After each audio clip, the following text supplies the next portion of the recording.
শুধু আজকের জন্য ২রা জানুয়ারি একটা লম্বা শ্বাস নিয়ে ঈশ্বরের সাথে কথা বলা। যখন আমরা প্রার্থনা করি, মাঝে মাঝে একটা দারুণ ব্যাপার ঘটে যায়। আমরা নিজেদের ক্ষমতার ঊর্ধ্বে গিয়ে কাজ করার মতো শক্তি, উপায় ও রাস্তা খুঁজে পাই। বেসিক টেক্সট, পৃষ্ঠা নাম্বার ৪৪। জীবনের বিরক্তিকর ও হতাশাজনক পরিস্থিতিগুলোকে সাফল্যের সাথে সামলানোটা হলো বেশ কঠিন কাজ, এবং এটা আমাদের শিখতে হবে। রিকভারিতে আমরা প্রতিদিন ছোট ছোট অসুবিধার সম্মুখীন হই। সে বাচ্চার জুতোর ফিতেটা বাঁধাই হোক বা রেশনের লাইনে দাঁড়ানোই হোক, আমাদের দিনগুলি এইসব ছোট ছোট সমস্যায় পূর্ণ থাকে, আর তার সাথে আমাদের বোঝাপড়া করতেই হয়।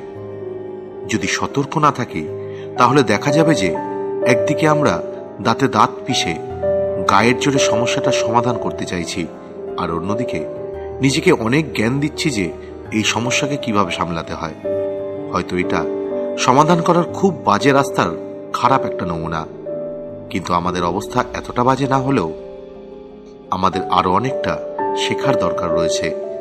যতবারই জীবন আমাদের প্ল্যানগুলোকে কোনো বাধা দেবে, আমরা একবার বড় করে নিঃশ্বাস নিয়ে আমাদের উপলব্ধ ঈশ্বরের সাথে একটু কথা বলে দেখতে পারি। যখন খেয়াল রাখি যে আমরা উচ্চতর শক্তির কাছ থেকে ধৈর্য, সহ্য এবং আরো নানান ক্ষমতা পেতে পারি, তখন আমরা আরো ভালোভাবে সমস্যাগুলিকে সামলাতে পারবো আর আরো বেশি করে হাসতে পারবো। শুধু আজকের জন্য যখনই হতাশা আসবে, আমি একটা গভীর নিঃশ্বাস নিয়ে আমার ঈশ্বরের সাথে কথা বলবো।